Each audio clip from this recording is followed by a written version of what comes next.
Hello viewers, ఇవాల్టి special కొబ్బరన్నం. కొబ్బరన్నం తయారు చేసుకోవడానికి ముందుగా పచ్చి కొబ్బరి ముక్కల్ని కడిగి మిక్సీ జార్లో వేసుకొని నీళ్లు పోసి మిక్సీ పట్టుకొని కొబ్బరి పాలు తీసుకోవాలి.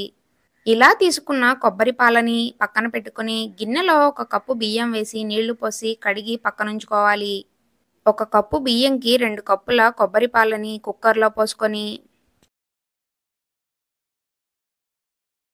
కడిగి పెట్టుకున్న బియ్యంని కుక్కర్లో వేసుకొని అందులో రుచికి సరిపడా ఉప్పు, 1 స్పూన్ నెయ్యి వేసి కలుపుకొని మూత పెట్టి 3 విజిల్స్ వచ్చేంత వరకు అన్నంని ఉడికించుకోవాలి.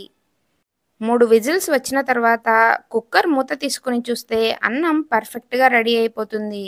స్టవ్ పైన ప్యాన్ పెట్టుకొని 2 స్పూన్ల నెయ్యి వేసి నెయ్యి వేడెక్కిన తర్వాత అందులో 1 స్పూన్ పచ్చిశనగపప్పు, 1 స్పూన్ సాయి మినప్పప్పు, 1 స్పూన్ ఆవాలు, 1 స్పూన్ జీలకర్ర, 1 స్పూన్ మిరియాలు, 2 ఎండుమిర్చి, 1 స్పూన్ జీడిపప్పు పలుకులు వేసుకొని పప్పులన్నీ గోల్డెన్ కలర్లోకి వచ్చేంత వరకు వేయించుకొని 1 స్పూన్ అల్లం తరుగు, కట్ చేసి పెట్టుకున్న 2 పచ్చిమిర్చి ముక్కలు, 2 రెమ్మల కరివేపాకు, కొద్దిగా ఇంగువ వేసుకొని వేయించుకోవాలి.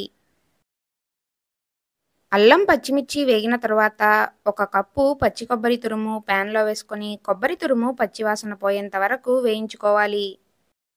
కొబ్బరి తురుము వేగిన తర్వాత కుక్కర్లో ఉడికించుకున్న అన్నంని ప్యాన్లో వేసుకొని పోపు అన్నంలో కలిసేటట్టు 2 నిమిషాల పాటు బాగా కలుపుకుంటే కొబ్బరన్నం రెడీ అయిపోతుంది. ఇలా చాలా సింపుల్గా కొబ్బరన్నాన్ని 10 నిమిషాల్లో తయారు చేసుకోవచ్చు. అలాగే వీడియో నచ్చితే లైక్ చేయండి. కొబ్బరన్నం ట్రై చేసి ఎలా వచ్చిందో కమెంట్ సెక్షన్లో కమెంట్ చేయండి. ఇలాంటి మరిన్ని వీడియోస్ కోసం మన ఛానల్ని సబ్స్క్రైబ్ చేసుకోండి.